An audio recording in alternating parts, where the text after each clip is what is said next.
시편 5편에 나타나는 이 말씀은 다윗의 시 그렇게 되어 있습니다. 이 말씀을 보면 다윗이 어떤 상황에 빠져 있는지를 우리가 볼 수 있게 되죠. 왜냐하면 지금 다윗이 만나고 있는 상황이 편한 상황이 아니라는 거죠. 다윗이 만나고 있는 상황이 사방에 자기를 둘러싸고 애워싼 사람들이 어떤 사람들인지 그것을 보게 하는 거죠. 그러니까 말씀에 나타나는 것을 보면 다윗은 부당한 사람들에 둘러싸여서 지금 내가 당하고 있는 일들이 너무 힘들고 어려운 거예요. 하나님 부당합니다. 이 사람들이 나를 이렇게 대우하는 일들이 부당합니다. 하나님께서 갚아주세요. 하나님, 나는 하나님만 의지합니다. 이런 기도가 지금 시편 5편에 나타나는 말씀입니다. 그러나 이 시편 5편의 말씀을 보면서 우린 또다시 몇 가지 하나님께서 우리에게 주신 은혜를 다시 생각합니다. 그래서 오늘 1절에 나타난 말씀 보니까 여호와여 나의 말에 귀를 기울이사 나의 심정을 헤아려 주소서. 다윗은 사람들이 자기의 심정을 몰라주는 거죠. 내 진심을 몰라주는 거예요. 사람들이 진심을 몰라준다고 생각할 때 어떻습니까? 반응은 크게 몇 가지 반응이 일어나는데 그 중에 하나는 화가 나는 거예요. 사람을 그렇게 모르나? 내가 진심으로 하는 일인데 나는 그렇게 선한 마음 가지고 하는 일인데 사람을 이렇게 이용하나? 이런 생각이 들어가면 억울해지고 화가 나는 거예요. 그러니까 마음이 억울하고 화가 나면 어떤 생각이 드냐면 그래 굳이 그렇게 살 필요가 없지. 누가 알아주는 것도 아닌데 내가 그렇게 산다고 해서 뭐 달라지는 것도 아닌데 그래 나도 그렇게 안 하면 되지. 이런 생각이 마음 가운데 들어가는 거죠. 그럴 때 우리는 사실 조심해야 됩니다. 왜냐하면 그런 마음이 들어갈 때에 다윗은 하나님이여 내 심정을 알아주십시오. 내 말에 귀를 기울여 주십시오. 내 중심을 통촉하시는 분은 하나님이십니다. 이런 마음이죠. 그러나 우리가 좀 더 생각을 하면 여기 귀를 기울이사 나의 심정을 헤아려 주소서 이렇게 말하는 것처럼 우리도 다른 사람에 대해서 귀를 기울이고 그 사람들의 심정을 헤아리려고 하는 마음이 필요해요. 왜냐? 대부분의 어떤 일들은 그 사람이 오죽하면 그렇게 하겠습니까? 때로는 그 사람의 상황에 대해서 우린 잘 이해하지 못하잖아요. 그럼 예를 들어서 생각을 해보십시오. 내가 한 정당의 대변인입니다.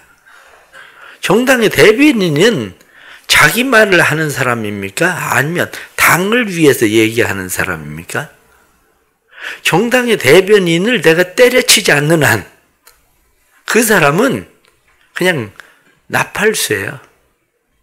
정당에서 얘기하고 싶은 얘기를 그냥 쏟아내고 말하는 것뿐이에요.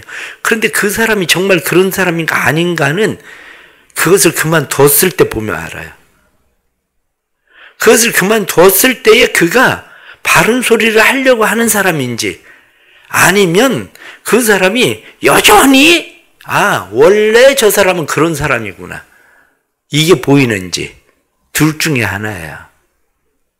우리도 때로는 어떤 사람을 볼 때 오죽하면 그러겠어? 원래 그런 사람은 아니었는데 그러면 이유와 사정이 있을 거야. 그 사람의 말에 귀를 기울이고 말씀에 나타나는 것처럼 나의 심정을 헤아려 주십시오라고 이야기하는 것처럼 그 사람의 심정을 다시 한번 헤아려 볼 필요가 있는 거죠. 우리의 삶에도. 왜? 내가 모든 사람들을 다 이해하고 알 수 있는 건 아니거든요. 겉으로 보여지는 상황이 전부는 아니거든요. 그렇다면 하나님 앞에만 하나님, 그리고 우리가 그렇게 말할 것이 아니라 다윗도 누군가가 자기의 말을 들어주고 자기 심정을 헤아려주는 사람이 있으면 얼마나 좋겠어요. 마찬가지로 우리도 누군가에 대해서 그러한 마음을 품어야 된다 하는 것을 우리가 알게 되는 거죠. 그런데 다윗을 둘러싼 사람들에 대해서 다윗은 무엇라고 이야기하느냐? 오늘 성경 5절에 나타난 말씀 보면 오만한 자들이 주의 목전에 서지 못한다. 다윗이 보니까 자기 주변에 오만한 자들이 가득한 거야. 그 뒤에 보면 이어서 계속 행악자들 뿐만 아니라 거짓말하는 자, 피 흘리기를 즐겨하는 자, 속이는 자, 이런 말들 쭉 나오죠. 뒤로 넘어가서 말씀을 보면 9절 말씀에도 입에 신실함이 없는 사람들, 그뿐만 아니라 그들은 심중에 악을 품고 있는 사람들, 목구멍은 열린 무덤 같은 사람들, 그들의 혀로는 아첨하는 사람들. 다윗은 이런 사람들을 쭉 사방을 둘러보니까 다 이런 사람들이에요. 이런 사람들에 대해서 다윗은 뭐라고 이야기하느냐? 하나님, 그들을 정죄하시고 그들이 자기 꾀에 빠지게 하십시오. 그들의 많은 허물로 말미암아 그들을 쫓아내십시오. 그들이 주를 배역합니다. 배역한다. 이 말은 배역, 마라흐라고 하는 말이에요. 마라흐. 이 말은 불순종하다. 이런 말과 같은 거예요. 고역하는 거죠. 하나님을 고역하는 사람들입니다. 그러나 여기서도 또다시 우리가 살펴야 되는 것은 이사야 6장에 나타난 말씀을 보십시오. 이사야 6장에 이사야가 하나님의 보좌를 봐요. 그리고 무엇라고 말합니까? 화르다 나여 망하게 되었도다. 나는 부정한 백성들 속에서 살고 있는 난 부정한 사람이다. 내가 망하게 되었다. 내 입술이 더러운 것, 저 사람들만이 더러운 게 아니고 내가 그 중에 내 입도 더러운 자다. 그래서 하나님께서 천사들을 통해서 숯불을 가져다 그 입술을 지져주잖아요. 무슨 이야기입니까? 다른 사람들을 보면서 나를 발견해야 되는 거죠. 아, 하나님, 이런 세상 못 살겠습니다. 사람들이 다 이렇고 한마디로 말씀에 나타나는 것처럼 오만한 사람들, 행악자들, 거짓말하기를 즐겨하고 피 흘리기 즐겨하고 하나님 속이고 입이 열린 목구멍, 무덤 같은 사람들, 이런 사람들 이 가운데 내가 살고 있지만 가만히 들여다보고 있으면 나도 별 수 없거든요. 나도 별 수 없는데 내가 그들과 다른 게 뭐냐? 그것은 7절 말씀 보면 오직 나는 주의 풍성한 사랑을 힘입어 주의 집에 들어가 주를 경외함으로 성전을 향하여 예배하리이다. 이것이 내 힘으로 된 일이냐? 이 문제예요. 나는 정말 의롭고 깨끗하게 살려고 막 그러는데 하나님 저 사람들은 다 악한 사람들입니다. 이게 아니라 사실은 주의 풍성한 은혜, 그 사랑, 그것 때문에 내가 그래도 지금 오늘 새벽에도 나올 수 있는 일이지. 아이, 그 사람들 왜 새벽에 안 나와? 그 사람들 어째 사람들이 그래? 그게 아니라 내 지금 삶에 주어진 상황과 환경이 나올 수 있는 상황과 환경을 하나님께서 풍성한 은혜로 사랑으로 내게 베풀어 주셔서 내가 할 수 있는 일이지. 그 내 힘으로만 되는 건 아니라는 거예요. 사실은. 그런데 우리는 내가 무엇을 조금 잘하면 난 저 사람들과는 달라. 이런 생각을 많이 하지만 오히려 그게 아니라 이사야 선지자처럼 하나님, 내가 저 사람들과 다를 게 없습니다. 내가 저 사람들과 같이 망할 사람들이지 내가 뭐 그렇게 다른 사람이겠습니까? 내가 죄인입니다. 나도 똑같은 사람입니다. 자기를 발견하는 게 중요한 겁니다. 다른 사람들을 보면서 자기를 발견하는 거. 그래서 사도 바울은 뭐라고 이야기합니까? 사도 바울은 섰다 생각하는 자는 넘어질까 조심해라. 다른 사람들의 죄를 볼 때에 그 죄가 자기의 죄를 보게 되는 일이 되게 해야 된다고 말하고 있는 거죠. 두 번째 말씀을 통해서 우리가 깨닫게 되는 것은 그럴 때 무엇을 해야 되냐? 맡기는 기도를 하나님 앞에 하는 일들이 필요하죠. 오늘 성경에 나타나는 말씀 보면 2절 말씀에 나의 왕 나의 하나님이여 내가 부르짖는 소리를 들으소서. 여기 부르짖는다 그렇게 되어 있습니다. 부르짖는 기도. 그걸 카라라고 이야기합니다.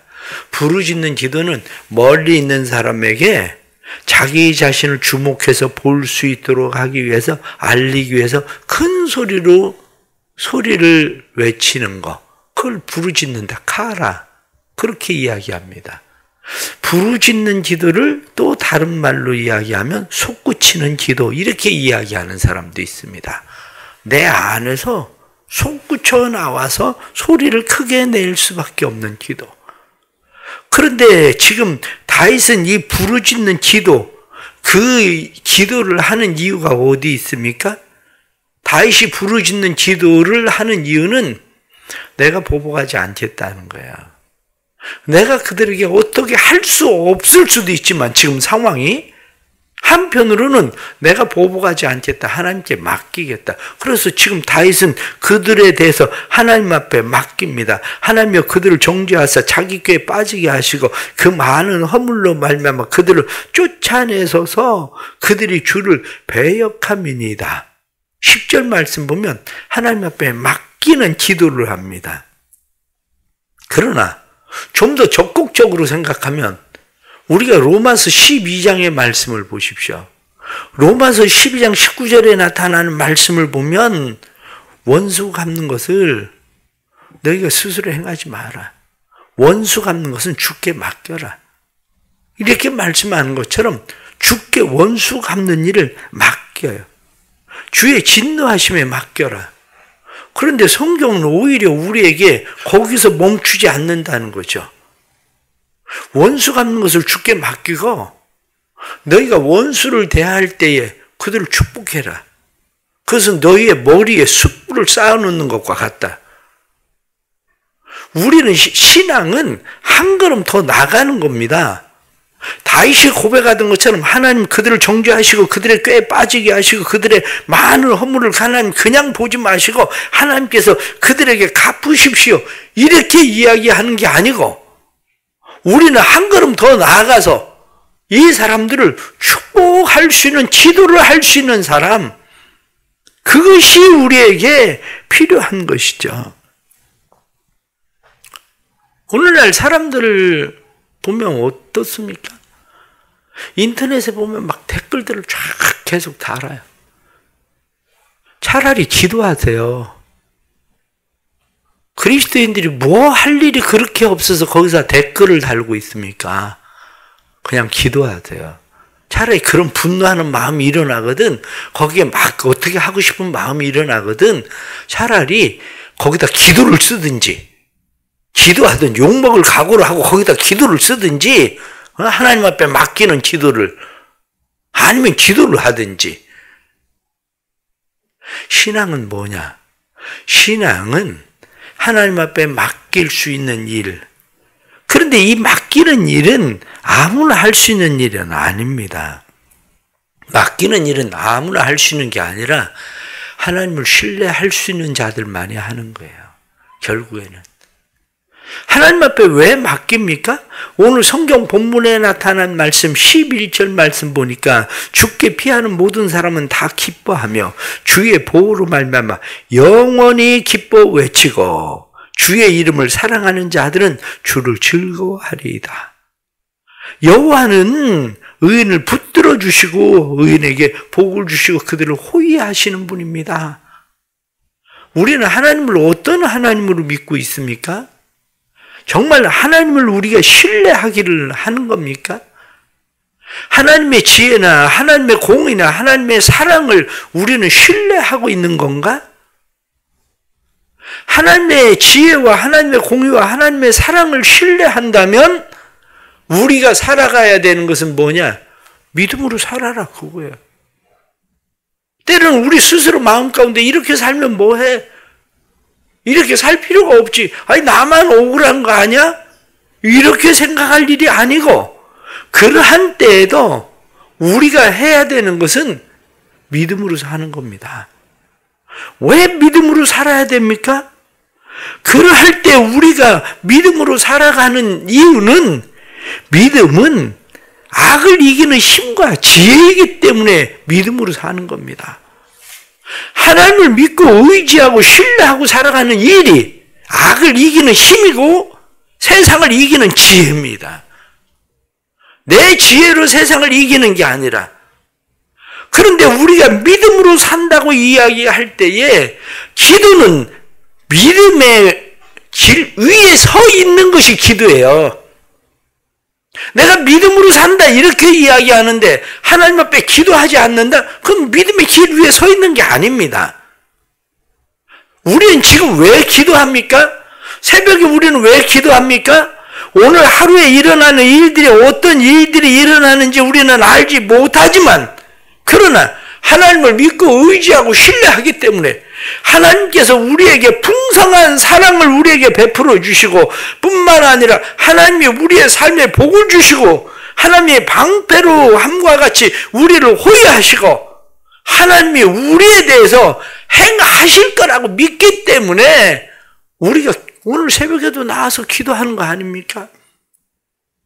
그런데 그 일이 내 마음대로 안 됐어요.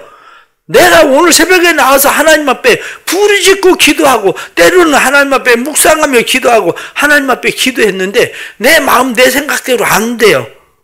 그러면 실망합니까? 아닙니다. 저녁에 믿음으로 기도하는 사람은 믿음의 길 위에 서 있기 때문에 하나님 여전히 하나님 신뢰합니다. 하나님의 풍성한 사랑을 의지합니다. 하나님께서 나보다 지혜로우시니 하나님의 어리석음 인간의 지혜보다 낫다고 하셨으니 하나님이 옳습니다. 내가 옳은 게 아니라 내 생각이 옳은 게 아니라 하나님의 생각이 옳습니다. 하나님 내가 배역함, 거역함, 불순종함 그게 아니라 따라가겠습니다. 그게 기도란 말이에요. 그게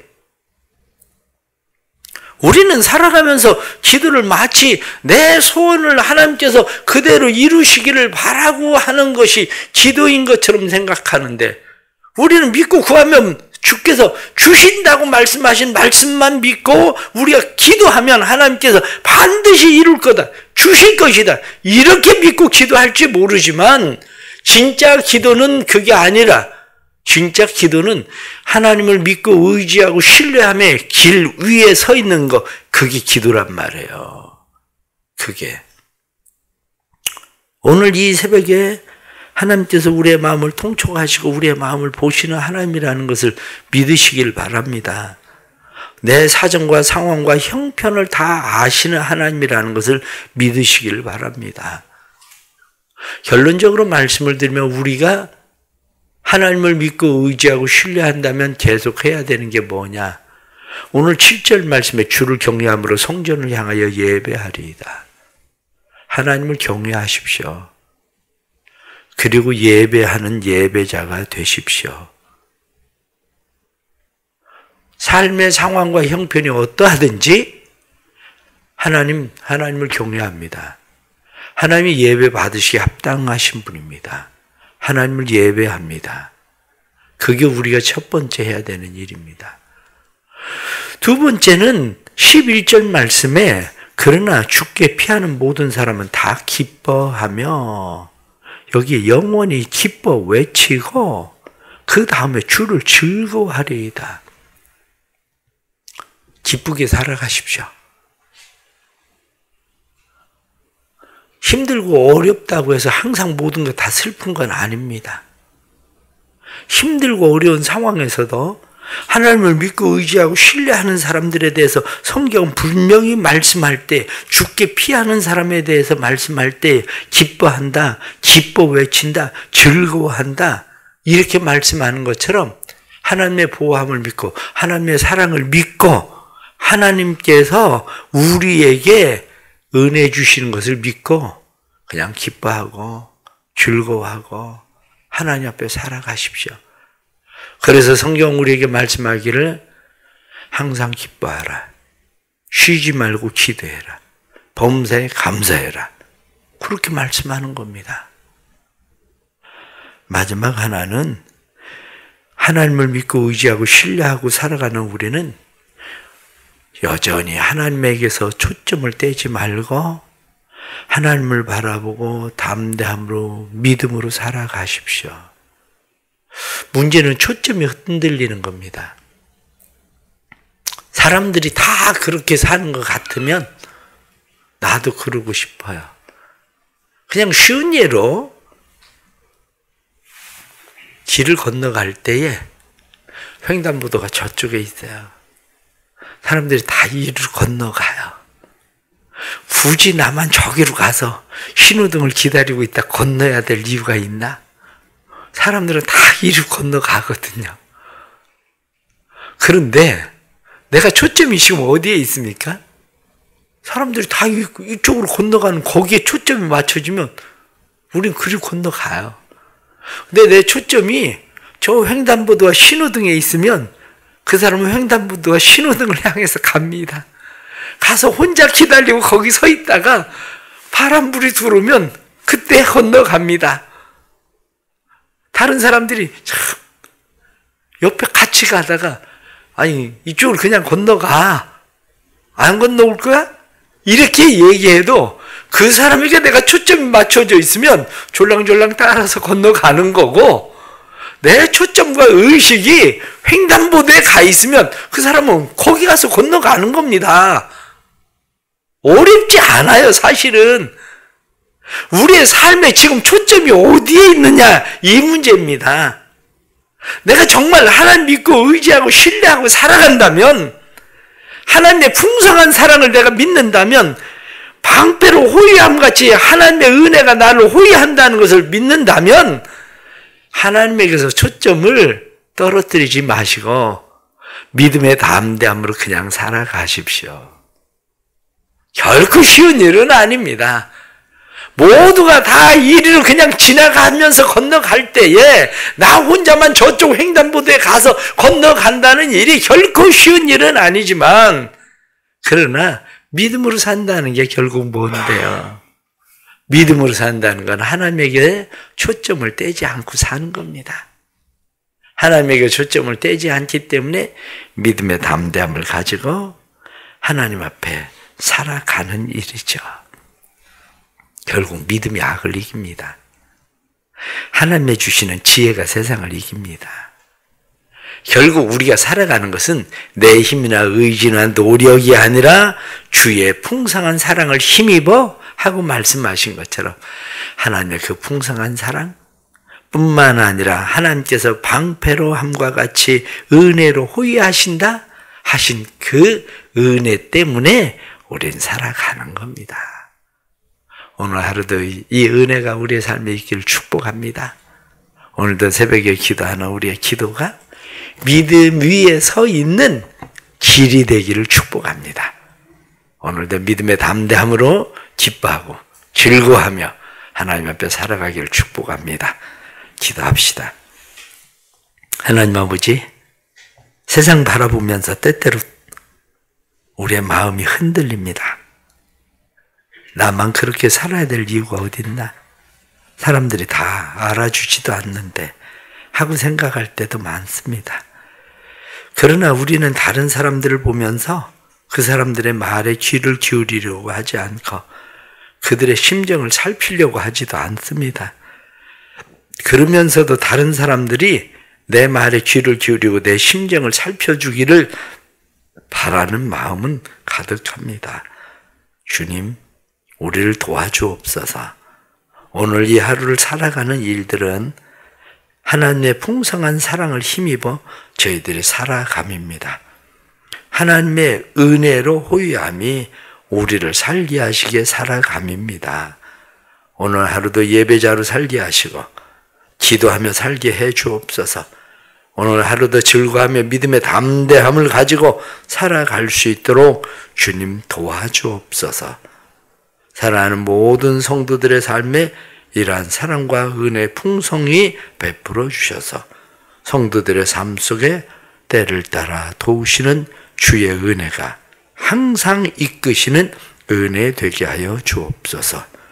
오늘도 하나님을 향한 초점을 세상으로 흐트러뜨리지 않게 하시고 오직 주만 바라보나이다 고백하며 살아가는 하루 되도록 도와주옵소서. 때때로 우리의 삶에 주시는 은혜가 우리의 삶을 주의 능력으로 강하게 하심을 믿습니다. 성령님 도와주시고 그 은혜로 강하게 하셔서 하나님의 거룩하심을 드러낼 수 있도록 은혜와 사랑으로 이끌어 주옵소서. 주님의 교회에 하나님 더욱더 은혜 베푸셔서 올해는 사랑하는 모든 성도들이 복음의 사람으로 살아갈 수 있도록 도와주옵소서. 교회 예배자로 살게 해주시고 가정의 행복자로 살게 해주시고 세상에 섬기는 봉사자로 살아갈 수 있도록 도와주셔서 우리의 삶이 복음의 사람으로 살아갈 수 있도록 축복해 주옵소서. 해외 나가서 선교하는 선교사님들에게 은혜 주시고 그들의 선교하는 모든 일들에 도우시는 하나님의 사랑과 은혜가 떠나지 않도록 성령님 역사하여 주옵소서. 함께 하실 하나님을 오늘도 기대합니다. 은혜로 호의하심을 기대합니다. 풍성한 사랑을 기대합니다.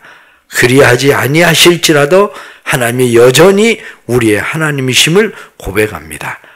오늘도 이끄시고 또한 연약한 성도들 도우시고 또 손목을 골절당한 우리 김옥남 권사님에게도 은혜 주셔서 깨끗이 잘 치유되게 하시는 은혜도 허락해 주옵소서. 예수님의 이름 받들어 기도드리옵나이다. 아멘.